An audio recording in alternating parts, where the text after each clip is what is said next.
Today's podcast episode is sponsored by the Chess Club Mysteries series written by T.K. Eldridge. Are you ready for a thrilling mystery that will keep you guessing until the very end? Meet the Chess Club, a group of friends reunited after a tragic loss. But their reunion is far from ordinary. As they navigate secrets, betrayals, and a dangerous conspiracy, they'll discover that their past is far more entwined than they ever imagined. From corporate espionage to international intrigue, the stakes have never been higher. Will they unravel the truth before it's too late? Grab your copy of King, the fourth book in the Chess Club Mystery Series by T.K. Eldridge. Available now at tkeldridge.com or your favorite bookstore.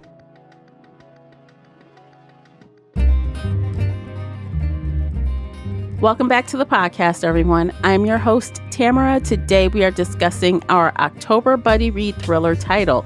If you would like to see this in video format without ad breaks, you'll need to head on over to Patreon and sign up. Along with ad-free video podcasts, you'll also gain access to after shows, reading vlogs, and other exclusive content, including the newly released coloring sheets. Have you seen those, Classy, yet? No, but I just saw you were doing Restream last night. Oh, yeah. And I saw that I was like, oh. Yeah, I was on Restream. We were hanging out. Okay, anyway. If you're not on Patreon and you happen to be listening on the Spreaker app, you too now have access to the after shows and other exclusive content in audio only. So if you prefer videos and reading vlogs and other cool downloadable things, you need to head on over to Patreon instead. Join me and my two co-hosts over on the Book Club's app for even more bookish chats. Please subscribe and like the podcast wherever you're listening. If you'd like to reach out to me, you can find me everywhere at Shelf Addiction. Joining me today is feature co-host Classy from the Bookish Virtual Assistant. Welcome back, Classy. Hey. Happy October. Happy October. It's officially spooky season. It is. I sound so happy, don't I? Look, girl. Okay, y'all. Okay, wait, before we start, Classy, tell them where they can find you online. You can find me at the Bookish Virtual Assistant on all social media platforms except for X. I left his ass. Or Classic Green. Classic Green 1 on Instagram because, somebody tried to steal my handle. But yeah. So today's book, we are covering The Only Good Indians, written by Stephen Graham Jones. The audiobook is narrated by Sean Taylor Corbett. It was published July 14th, 2020 by Saga Press and Simon & Schuster Audio. The hardcover comes in at 305 pages and the unabridged audio is 8 hours and 37 minutes. Classy, would you kindly share the synopsis? Absolutely. Short and sweet. Seamlessly blending classic horror and dramatic narrative with sharp social commentary. The Only Good Indians follows 4 American Indian men after a disturbing event from their youth puts them in a desperate struggle for their lives. Tracked by an entity bent on revenge, these childhood friends are helpless as the culture and traditions they left behind catch up to them in a violent, vengeful way. Okay, so we were talking about it being spooky season, so I wanted to pick something a little spooky, but to be honest, I should have went the traditional route. We should have got haunted houses, witches. We should have got, hauntings in a different way, the traditional way. Right. Because this, my friends, was a journey. Yeah, it was different. I don't think this is Halloween-ish or spooky, even though it had the horror element in the description under Goodreads, but it's a different horror. It's more of the, like the folklore of Native Americans. And but also we were also looking at expanding our reading and trying to bring in a more diverse reading of authors. We were trying to be more diverse with our author selections. Mm-hmm. And Stephen Graham Jones is a Native American who writes horror, which we were thinking, or it was described as horror. Yeah. It is under the horror genre. So we can check that off if we want to go check boxes. Check. Chickity check. Yeah. So for me, okay, so high level, let's do our traditional. When you finish the book, Classy, what'd you think? Whew. When I finished, okay, Mm-hmm. since you said high level, when I finished, Yeah.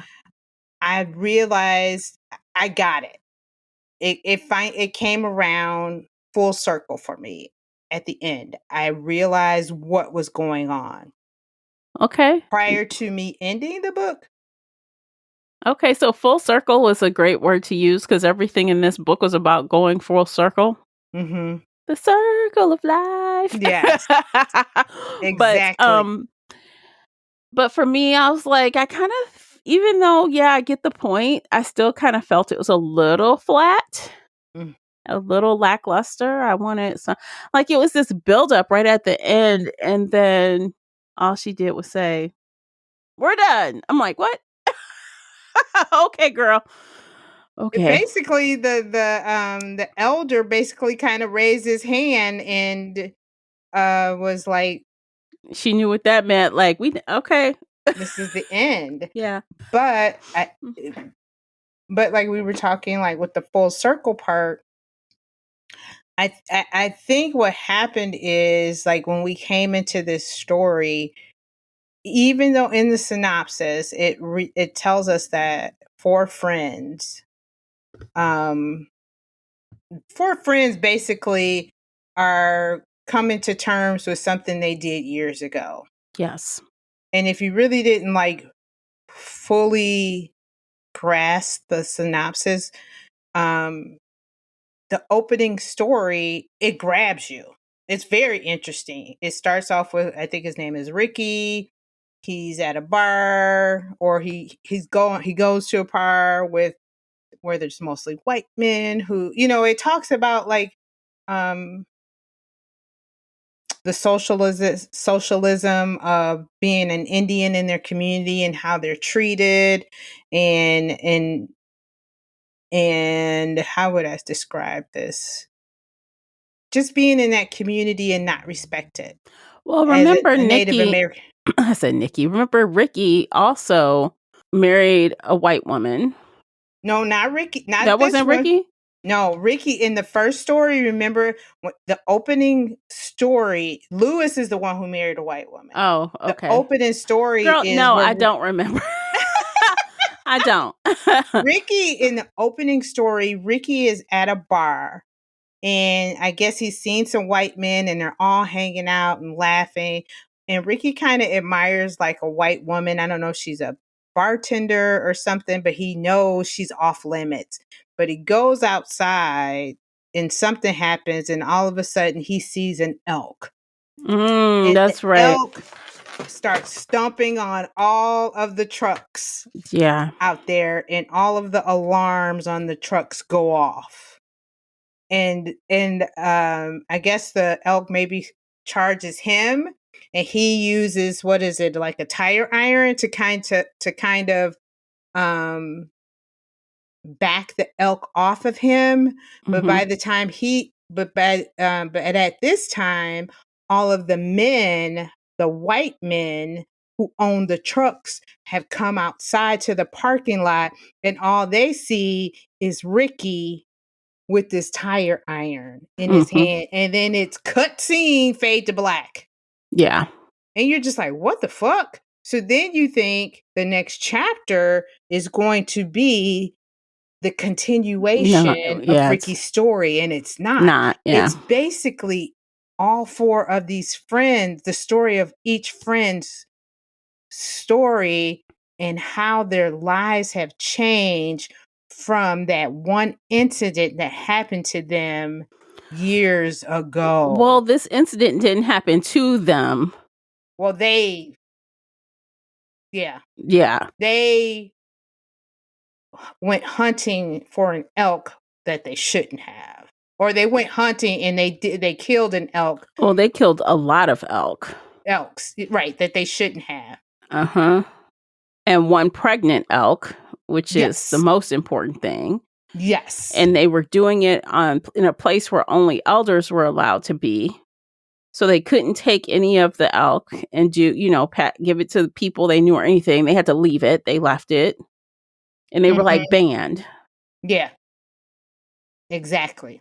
Yeah. And that act alone seems to haunt them throughout their years, or years later it haunts them, and this is basically that story.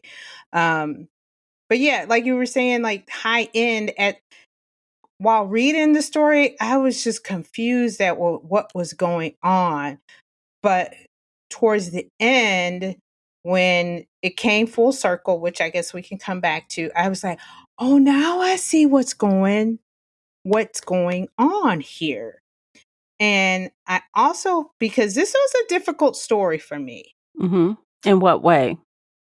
because I'm not used to this genre, and not to say horror, because I think this would be, and I wish somebody would really classify this in even a another maybe subgenre of horror, or like It the kind of tradition. feels like literary horror. Yeah, Like it's because really, yeah, because you yeah. really do need to go into a literary analysis of this story, because Mm-hmm. it is so heavy in Native American culture. Mm-hmm. And I did have to look up some of the Native American folklore and storytelling to kind of get what they were talking about. And that kind of helped me, but I think it also took a little bit away from it for me, because So, I was okay. looking for just horror. Yeah. So I don't know how to explain it. to piggyback off of that, we usually listen to audiobook for our buddy reads. Mhm. And I picked it up this way, but the narrator, when he was talking, he say yeah all the time. Yeah, this, that, yeah. And like the phrasing was weird to me. And I had a hard time initially. So I downloaded the Kindle. I'm like, I Okay. think I need to see what's on the page versus what he's saying. Same. Mhm. And I did read about 20%. And I think it kind of helped me a little bit. So when I had to go back to the audio because I had stuff to do, it was a little bit better. But again, that is that whole Native American Dialect language, that dialect of how they speak just naturally, and that cadence, and the yes. cadence, and I'm like, Mhm. I am not used to this. And then I tried to speed it up and it sounded even more It awkward. did. And I'm like, okay, get the book Exactly. and see what's going on. Yeah. And that was it. Yeah, Yeah. that cadence and that dialect. And Yeah. it really felt foreign, and it just like you had to get into the groove of it.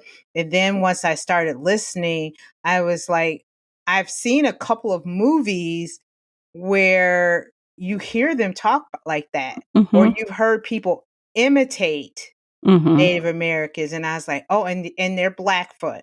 Mhm. So I was like, "Okay, so now I'm getting the feel of it." But it did.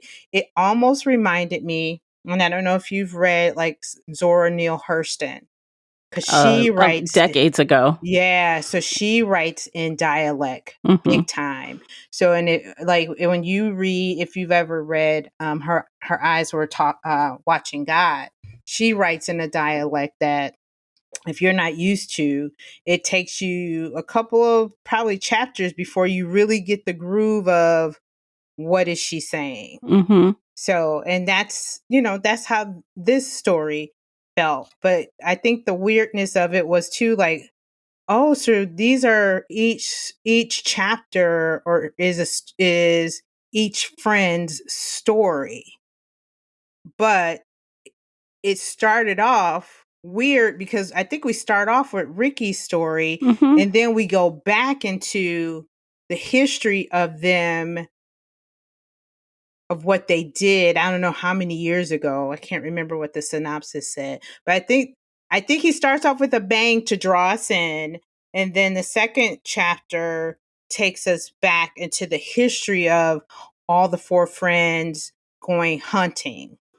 So interesting that you thought that was a bang. I didn't think anything in this book was a bang Don't make me choke until, on my look. sorry. Now, you saw me drinking. See, I was Don't technically make looking, me choke I was on my technically drink. looking at another webpage, so I wasn't looking at you directly. Don't believe her, y'all. But I had to stop drinking because I almost was about to sip. oh, And I was like, she better not.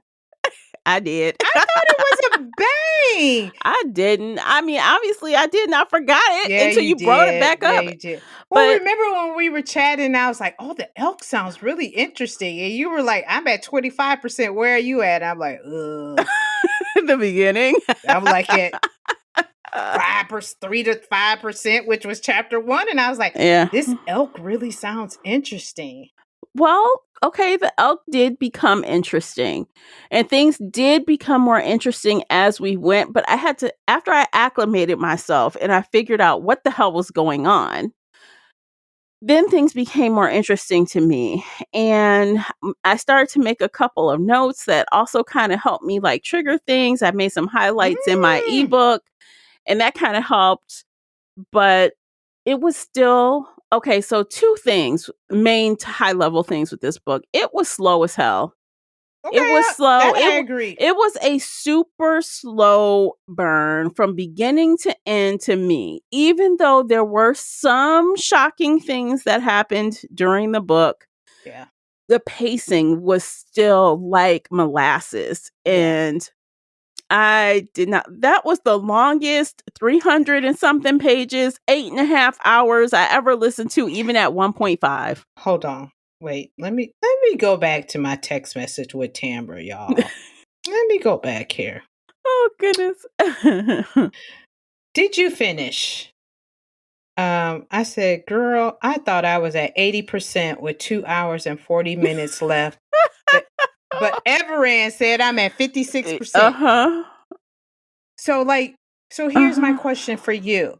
If I was at 56% with 2 hours left, how long were these chapters? Were they long? Let me Because go you back and read the look. Kindle. I have the audiobook, not the, I'm sorry, the Kindle. So to me, some were longer than others. So like I'm just tapping through one right now. It's kind of long. This is, what chapter is this? The one little Indian. It's kind of long. Yeah. Mm-hmm. Mm-hmm. They long Because that's what I chapters. told you. I'm like, that doesn't sound right. How is it I have 2 hours and 50 something minutes left and I'm only at like 56%. And then all of a sudden, when I started reading more, it jumped. The Yeah. percentage jumped. And I was like, it just doesn't seem right. But this was. Mm-hmm. And if we just erase all of that, this was. If we want to go romance, slow burn, this was a slow freaking burn, Yeah. especially after Lewis's story. Like Lewis's story probably was the most, to me, was the most interesting It was the most story. shocking. Yeah, it really was. And then all of a sudden, it was after Lewis's story. And I think that's the other part. It was like he would leave us with this shocking ending and then he move on to somebody else's story. And I'm like, no, no, no, no, no, no, no. What happened with Lewis? He was killed. That, but I mean, like, besides the killing, and then we had to hear about um, you know, okay, granted he was killed and we couldn't find out like what triggered XYZ, but then we'd have to hear Lewis's story through the eyes of the other two friends. Mm-hmm. But that's what he would do. It was like he'd leave us hanging. Like he Mm-hmm. left us with hanging with Ricky and the Mm-hmm. elk. Mm-hmm. Like, okay, so Ricky and the elk, did the white man kick his ass? I'm assuming they did because they think he ruined all their trucks when it was really the elk that ruined all their trucks. And then they left us hanging with um Lewis was killed. And then all of a sudden we see, now were you confused with the young girl who was in the truck? Like another family found this girl Are you right after Lewis's story. There was like a family who found a young girl. She was like 14. And now I'm assuming it's Danara's story and her new dad. well, yeah. So Denara is Gabe's daughter, Right. but she has a stepfather. But who was the So person who, remember in the story, like on the side of the road, somebody was sitting in the back of of a car with a young guy, a young man or a young boy, and he said, "Who are you? What are you?" Wasn't that Denara? see if I can find it. Cause I was really like puzzled with that. And here's the other part, Tamara. At at a certain point with this book, and this is me living in my truth, and this is being me honest about the book. I believe there were certain points in the book that I tuned out, and I was just listening to finish, and I may not have grasped some things. I feel the same way, which is like when you're referring, because like honestly, we could have grasped different components of this. Okay.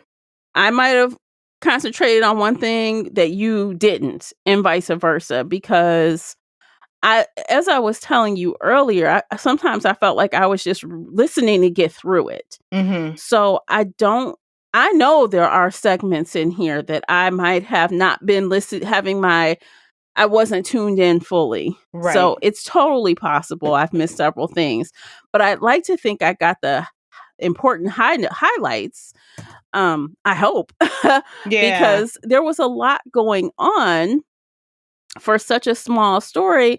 Like, I'd like to key in a little bit to, like, we didn't really talk about Lewis's story. His was I guess he was the central story of the novel.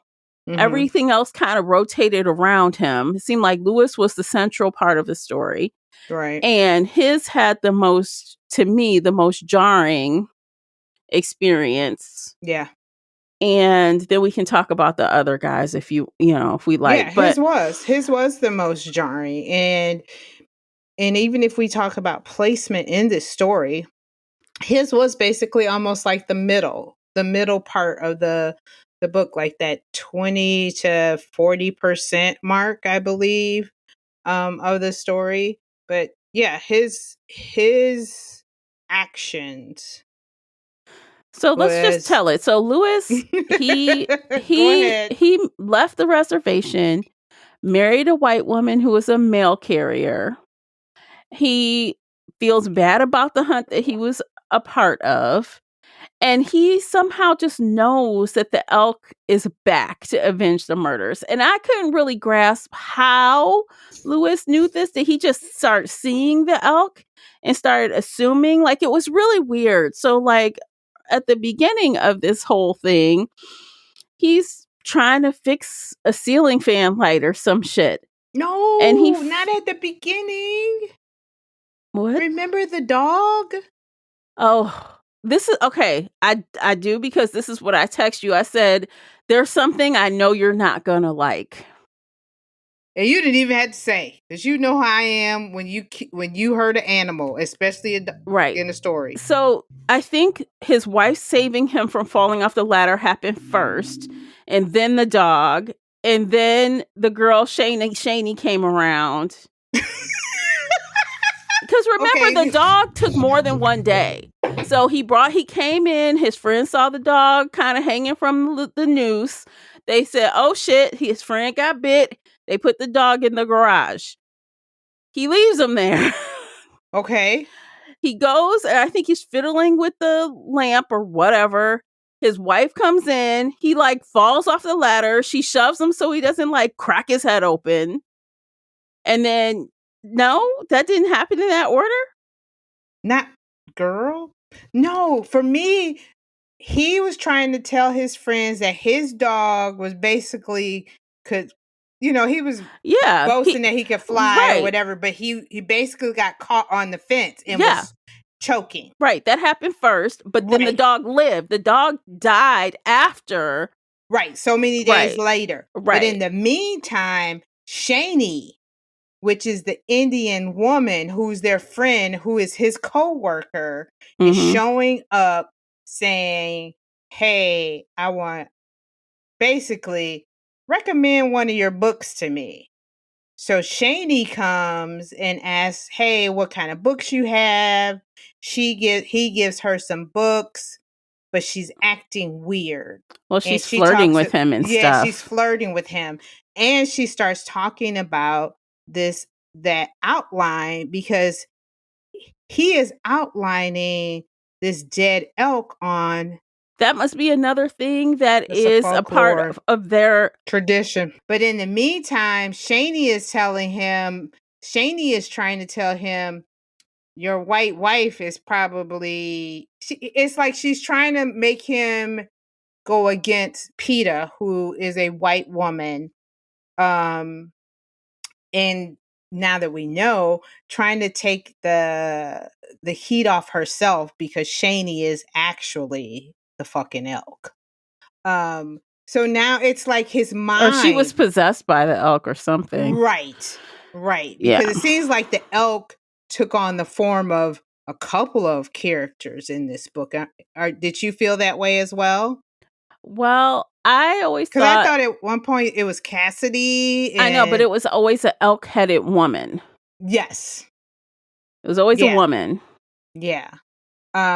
But yeah, you're right with the dog. But then Shaney came in and then he was like, something is off with Shaney because there's some things that she has done that doesn't line up. And I think she might be the elk coming basically to haunt me. And he wanted to see her like through the ceiling fan. And if he's yeah, girl, I So was just like I'm like, why does he have to see her through the ceiling fan? girl, I So was like, is that hookah they be talking about? They be smoking on the reservation? Because I feel like I have taken some mushrooms. look, so he And he and look, I'm just going to be honest. If I am disrespectful or I am not, um, if this is offensive, I am not meaning it to be offensive at all. Please do not. But I was very confused after reading some things. well, the whole part of him, I'm like, why does he need to look through the ceiling fan? Why is he doing this? And then so he makes this elaborate plan to get Shani back to his house. He Girl, all I could think of it was like a ghost trap. Remember how you say you could trap a ghost, and if you put flour down, you can see their foot? That's you he didn't was think of trying to that? reveal the elk head or Yes, something. yes, And it exactly. was stupid though, but he does this, and I guess technically she was, but he gets her back there, he gets her to walk into the house, he's trying to look at her through the stupid fan, and he ends up like murdering the woman, like murders her and yanks her teeth out. I'm like, what the? Yeah, he basically yanked her by the hair and through Yeah. the yeah, it was now that part was gruesome. Now, see, okay, so But side I note, wasn't like but side note, you use the word gruesome, and that ties back to me not feeling like this horror. Because to me, gory does not equal horror to me. no. I So there was a lot of gore throughout the book, but it I didn't make agree. it It wasn't scary. no, it wasn't. Right, because I've seen as much thriller mystery stuff. I would say I've read more horrible stuff hmm in a Karen Slaughter book hmm than I read here. hmm So like you said, it didn't equate to me to horror, and I was like, "Ooh, that was gory." hmm You know that because it was basically the fan of the car or whatever. He got her Oh hair my caught in God. there, Yes. and I'm like, I'm her sorry, I don't hair. I don't hate to. to relive you or rehash it. But yeah. No, I And just was it like, basically scalped her. it did. And then I'm like, why he yank her teeth out though? And I'm like, Because okay. he had to yank her teeth out because from folklore, if she was an elk, her teeth would have been ivory, not regular teeth. Come on, Tamara. Look, though. Jeez. But if you felt bad about what you were doing, why would you do that to an elk? I don't understand. You know what, though? He wasn't feeling bad. I think it was at the point of that mental break that he had to justify what he did.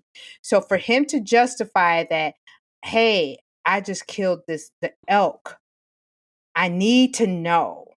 You know what I mean? Like, I guess. He sound crazy. That's what it sounds like. He had got to that point of no return because he had heard that elk's teeth were ivory, humans were regular teeth.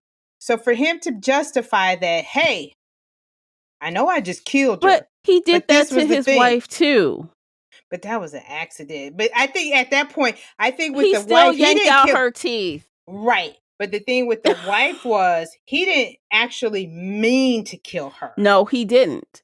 He didn't. But why give her that treatment? That don't make no sense. Because wanna know why he gave her that treatment? Because after he realized, shit, I just fucked up. Shaney ain't the elk. Maybe my wife really was the elk, like Shaney's. Oh my God. But that's that mental. See, this is what like the mental aspect. And that's where I would want to talk about that full circle of this story. So that karma or the things that you do in your past come back to you. And that's where I saw like, oh, I get it now. Like he was just fucking haunted by what he did. Yeah. He was so haunted that he had to justify, okay, I just killed Shaney, but she really wasn't the elk. Oh shit. What do I do now? And then his wife comes in and she accidentally falls. And he's just like, well, maybe she's the elk. And I mean, he literally watches her die and does not help her. No, he doesn't. He waits. No, but I don't think that is okay. So me personally, I think his actions at that point is him trying to justify his what he thinks that may be delusions, but he wants to prove that they're not. But I don't think totally that has agree to, with you. Yeah, but I don't think I'm kind of separating it out a little. Kind of like how you may think something is making you do it, but once you've done the act, now you have to clean up behind yourself and prove yourself. But I don't think that the elk made him do those things. Oh, he did them. No. Oh, I totally agree with you. Yeah, I don't think the elk made him. I think he did all of these things. Yeah. But he was trying to say, because at one point, I think Shaney was telling him, was trying to convince him that, you know, your white wife is probably, you know, the reason she was. I think Shaney was trying to convince him that your white wife was the elk. And he was like, no, not PETA. Because remember, he questioned himself and like, maybe this is why she doesn't want to have children. Or maybe this is why she did that. Or why would a woman allow me to put an outline of an elk on my floor? Remember how he questioned everything? And that was before she fell. See, he's starting to mix up his own issues with that psychosis of that. He's mixing shit together and he doesn't know how to separate. Exactly. So it's like he was a clusterfuck of all of it. He was easily tricked or easily manipulated because he had his own problems that were even separate from the elk that he hadn't worked through. His own self-hate as an Indian. Girl. And that's exactly, I think, what Stephen Graham was trying to do with this story. Like, if you think about it, like the abuse of women, especially Indian women, and how they're killed and murdered. I think he was trying to use all of those, because in the end, he was talking about how all women are my sisters. And all should be, you know what I mean? So that's why I was saying how it came full circle.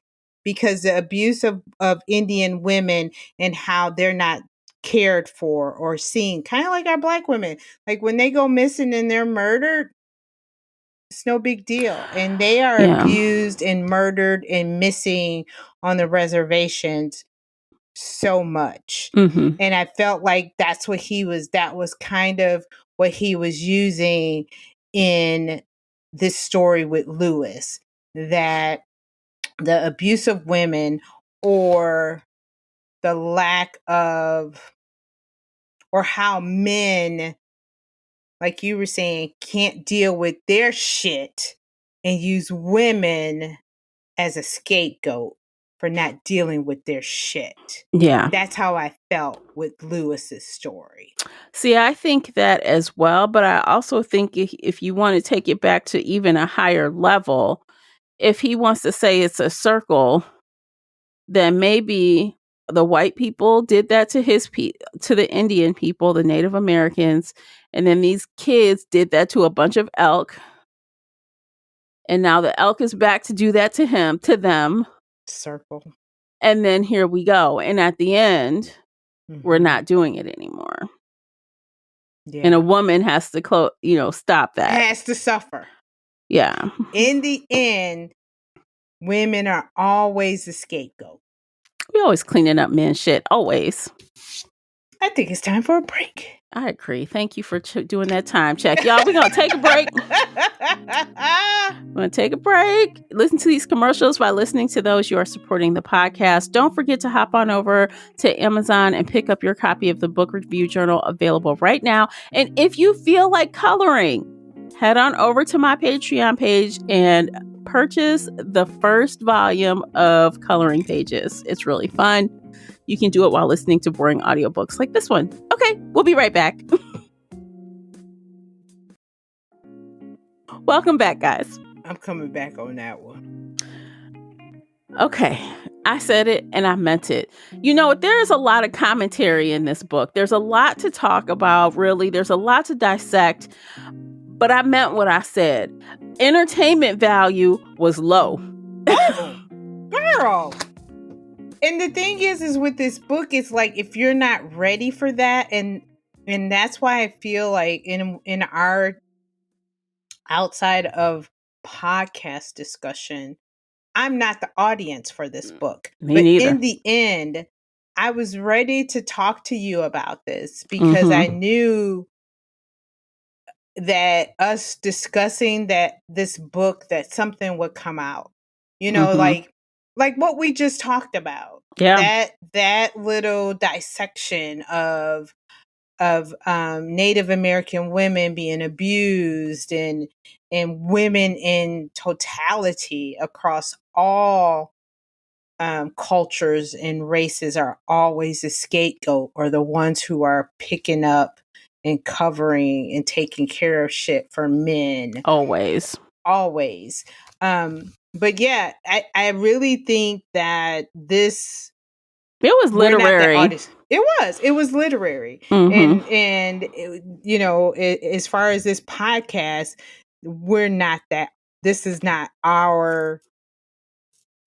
It's like, I don't know if we're that one to talk about this, because this needs some literary analysis. Definitely. You need to delve deep into the culture of Native American folklore, storytelling. This was, I believe, Stephen Graham Jones's Blackfoot.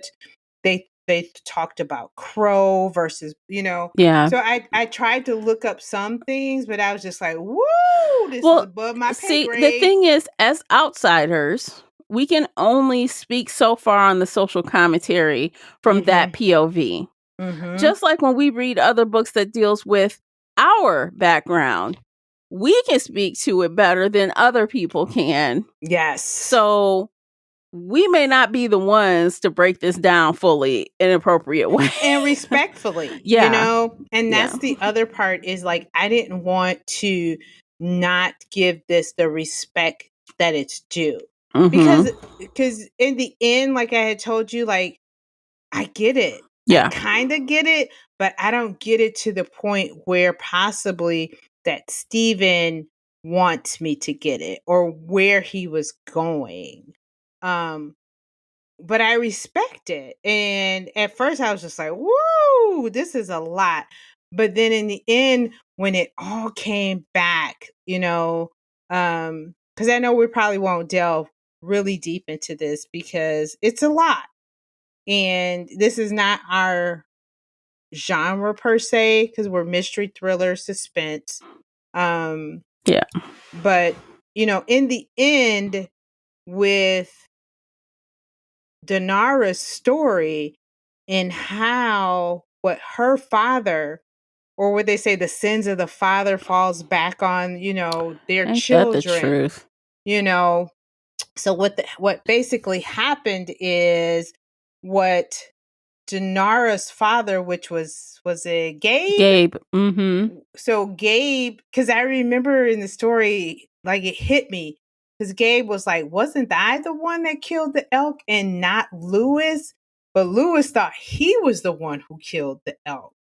So Mm-hmm. that you so basically what Gabe did, because Gabe said he was the one who killed the elk, it fell back on his generation, Yeah. which it affected his children.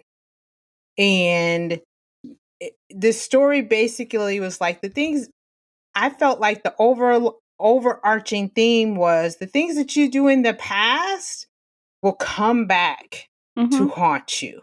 Mm-hmm.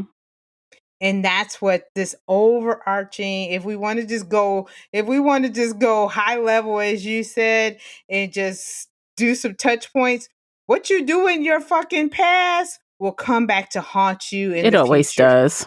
And that's what this was.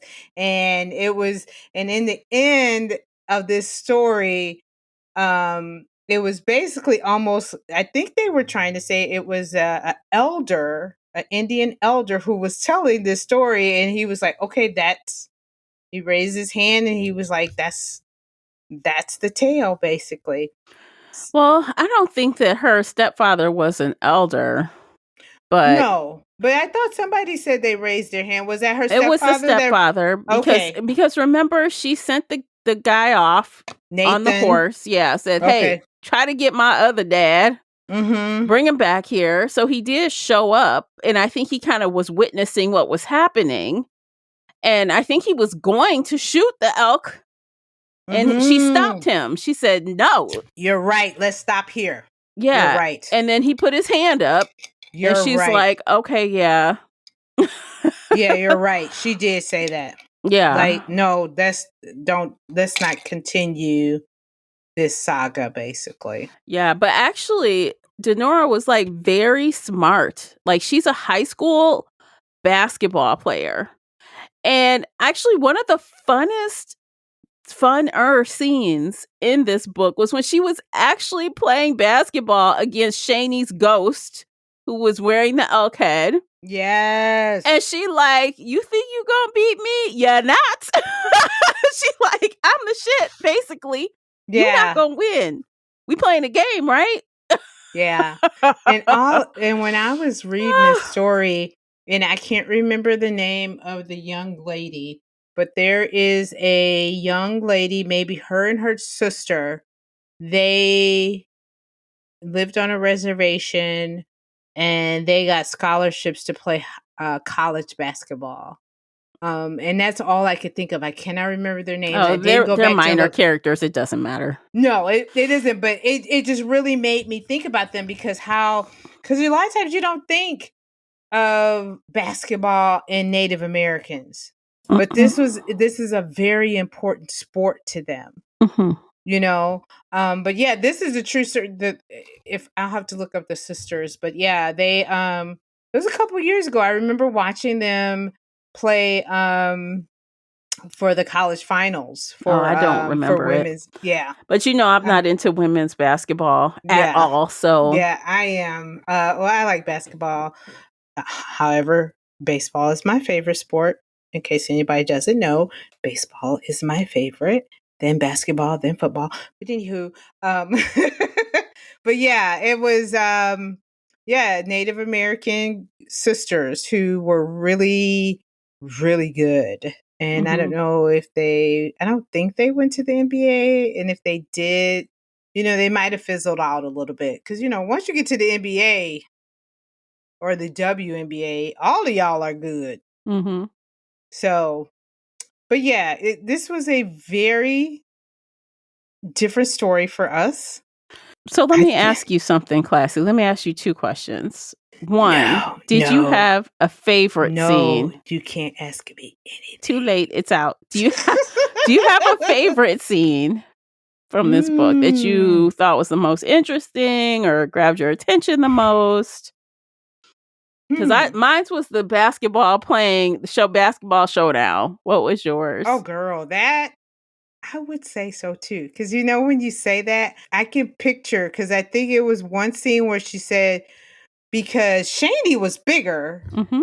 than Denara, Mm-hmm. and she says she threw her body up on her butt. That means because that means I have the advantage Yeah. on you. But she kept throwing references from her father, Mm-hmm. you know, and I think that helped her, even though yes, I would say that, even though her dad was a piece of shit, He was a deadbeat father, alcoholic.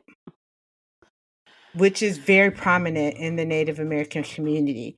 But even though he was a piece of shit, he had key lines I felt that helped her push through and keep her level headed and strong to get past that fear of whatever. Because she was like, I don't know what the fuck this is.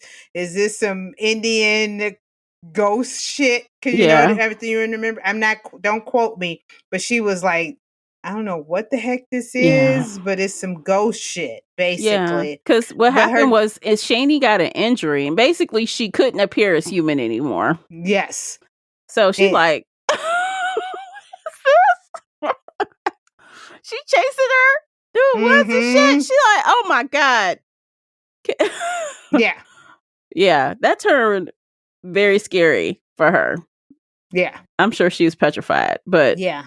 But yeah, it was. And it was, and she was basically like, she was like, so what you gonna do? Cause I mean, Shani was supposed to be a great basketball player in her mm-hmm, time mm-hmm, because, when her and Lewis met up, mm-hmm. she, They played basketball, yeah. yeah. So I did like that. That Mm-hmm. was a really great scene because I felt like um Denara going back on some of the things that some of the quotes that her daddy would say because her dad would call her finals girl.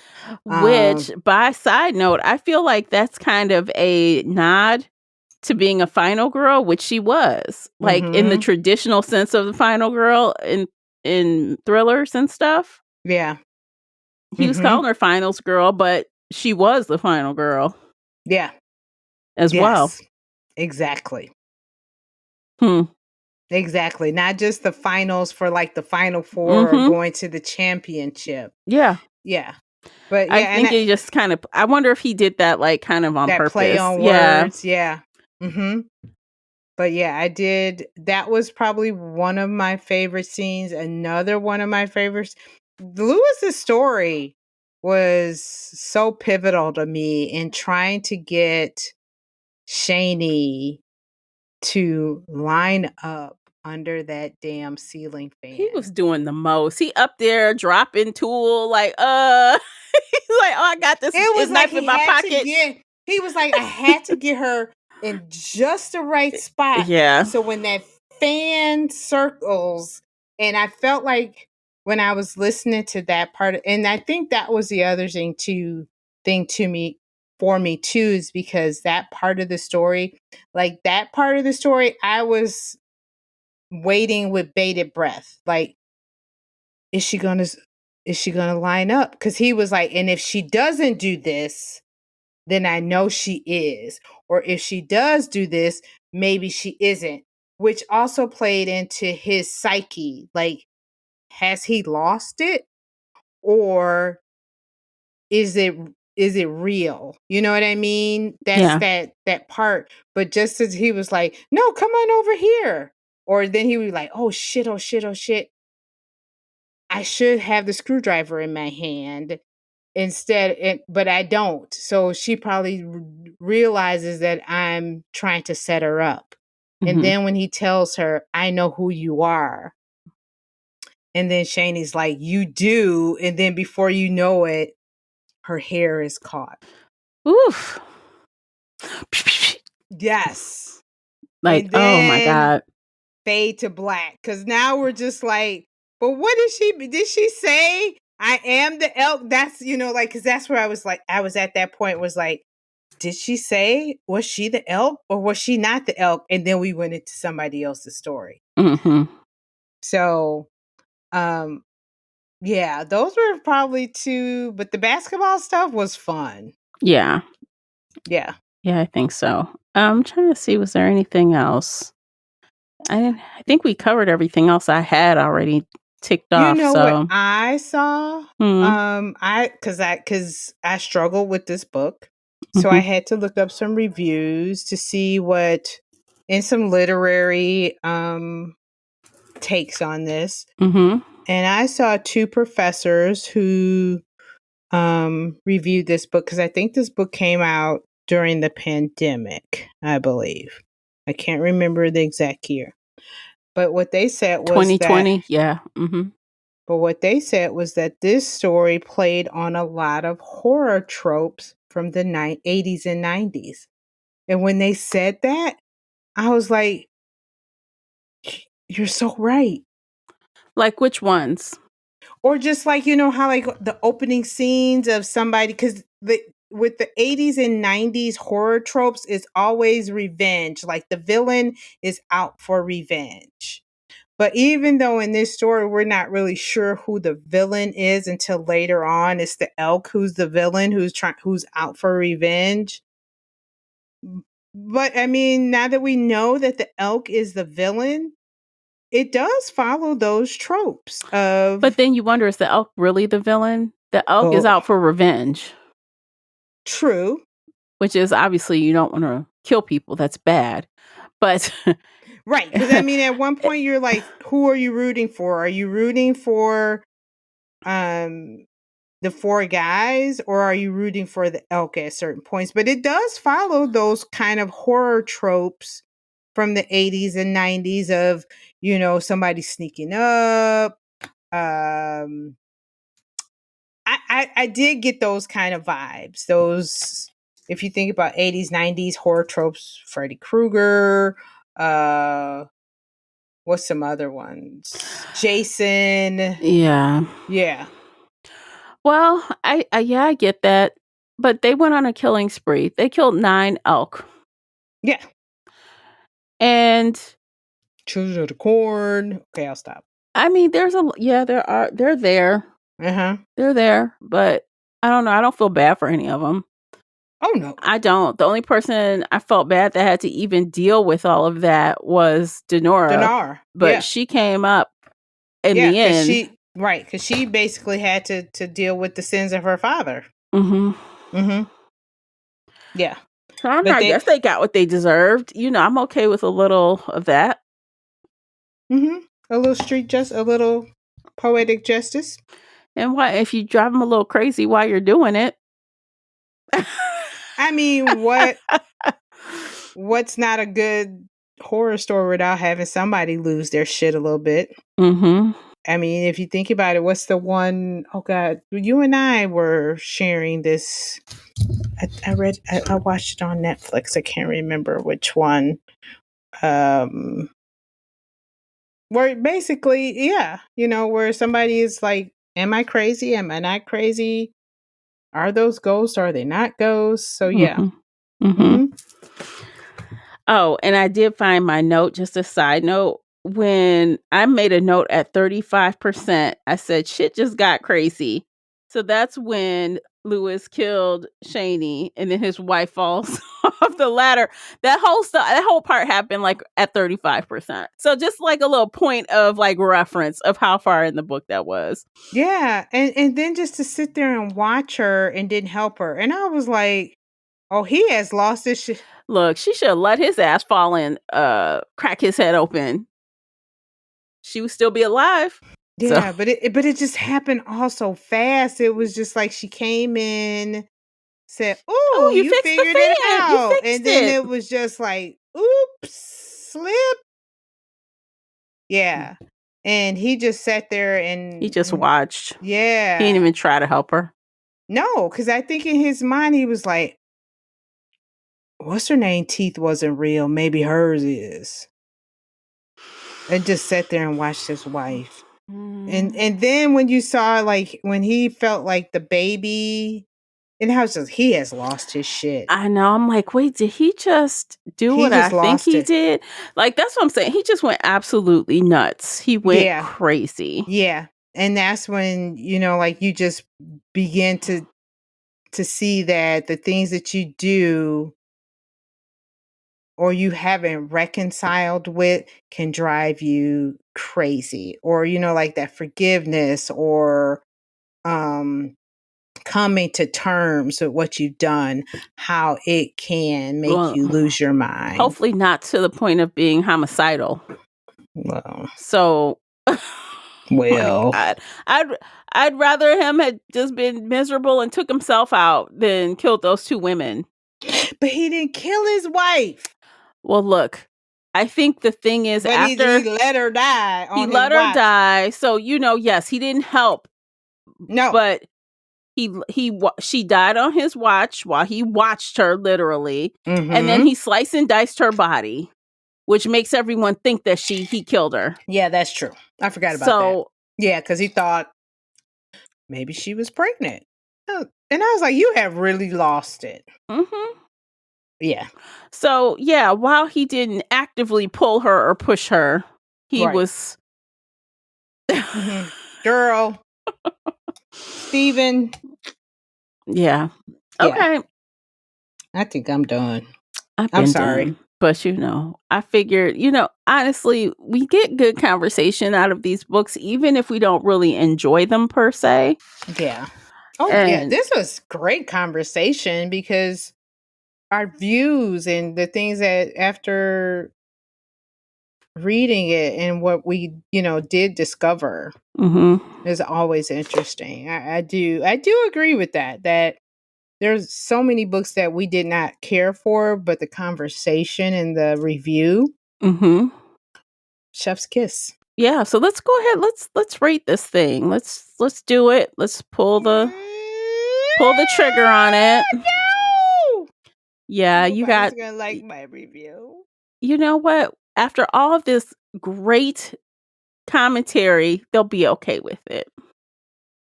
Yes, because you know what? Like we said earlier, I am not the audience for this book. Yeah. At first, I was going to give it a 3. But now I'm at the point, even after our discussion, I'm giving it a 2. It was not for me.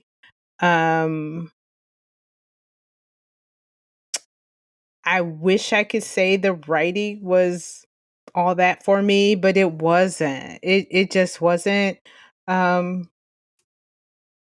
So I can't even I can't even consciously give it a 3. Well, 3 was never in my purview. It was always a 2. Because this is my thing. I feel like I'm preparing for an exam on the podcast. It's not fun for me. And I mean, to be really honest, I read for fun. I read for fun and escapism. And every book has its place. And this has its place. And it was well done for what it was. But like you said, Classy, I just don't think this was my cup of tea. Yeah. And so my rating will reflect how I felt about it as an individual. Although I can still respect the writing and respect the story he was trying to tell, it's still a 2 for me. Yeah. So if you like to read like we do, if you like the same things we do, this might not be something that's in your wheelhouse that you enjoy per se. That's all I can say. Mm-hmm. And I hope I was being very clear. I'm not trying to hate on this book. It just wasn't Yeah. for us. Yeah. And I agree. I totally agree with that. That's exactly how I felt after reading this, that I can't give that a 3 or that kind of rating, because for us, that kind of rating it's okay. Yeah. And even after our discussion, and there were some really good points, I still can't say it's okay for me. Because I originally had also wanted to read another book by him, My Heart is a Chainsaw. But after reading this, I'm not going to read it. Mm. I don't think that his style is going to change. Oh no. I don't think I don't think he's for me. Right. Period. So Yeah. now that I've had this experience, I'm done. Yeah. I'm not Right. going to read the others. It came off of my TBR list. Yeah. Right. Because authors know who their audience is. And most authors aren't going, you got a few who will be like, oh, you know what? Maybe I need to switch it up because I'm not reaching the people I want to reach. And then there's some authors are like, this is me. You either accept me or you don't. And I feel like with this, with Stephen Graham Jones, regardless of what he does, this first read for me is enough, and it's not for me. And not to say it was horrible, it's just not me. It's not what um it's not. And I'm giving it a 2.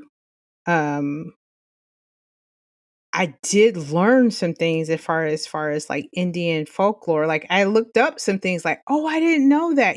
I will say that I did learn some things, but that's not changing my review stars. Mm-hmm. Okay, there we go. No. Um There we I have it. hope, for people who enjoy this literary horror or Have at it. literary thriller, yeah. Yeah. You'll probably enjoy it. Yeah. And I like literary fiction. But this one was a tough one for me. Mm-hmm. Okay, next up. So, 2 little fun tidbits for you. If you don't have access to Patreon yet or the Spreaker supporter program, you're going to want to, because if you enjoyed our conversation on the last Mrs. Parrish, then you'll want to hear what we have to say about the next Mrs. Parrish, and that's available right now. So you can go head on. You need to sign up and you can go listen. So if you're curious, we're not going to do it on the main feed, but if you're a part of our supporter programs, you can see what we think about book 2. And next month in November, get your books on order, get them delivered to your Kindles, wherever. We'll be doing Here One Moment by Leanne Moriarty. And we have enjoyed her in the past. She is well known for Big Little Lies, Nine Perfect Strangers, etc. Some of her books have been better than others, but we are going to give her another go. Yeah, we're going to Hey, we try. can give Riley Yeah. Yeah, a if try. we could give him several times, we can give our girl several times, because she had a couple that we really liked. So, Mm-hmm. yeah, so we'll see how this one goes. Hope you come back here and join us next month. If you want to talk with us in person via the internet, that is, join us over on book clubs, and we can hash everything out in book clubs. Actually, we had a really good meeting in September, so you don't want to miss it. You should come over and hop on and join us. And yeah, I think that's it. Anything else, Classy? No. Okay, I'm done. All right. You guys, it's been a good one. Thanks for listening to the entire episode. We appreciate you for doing that. Don't forget to like, share, and subscribe. And we'll see you next month. Take care of yourselves. Bye, guys.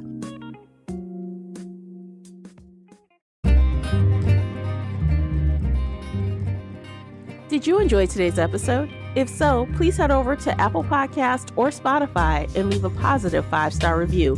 It's a simple action that makes a big difference. You can also like this episode on your favorite podcast player or share it with your fellow bookworm friends on social media. Joining the Shelf Addiction Patreon family is another way to support us. For as little as $2 a month, you can help our team create even more amazing bookish content. If Patreon isn't your thing, consider becoming a supporter on the Spreaker app for just $5 a month and gain access to exclusive audio-only content. You can find me everywhere, including Instagram, X, and TikTok under the handle Shelf Addiction. Join our book club of the same name on the book club's website and app, where we discuss all things bookish and more in a safe space. The Shelf Addiction podcast is a part of the Nerdy Maven Network. Thanks for tuning in.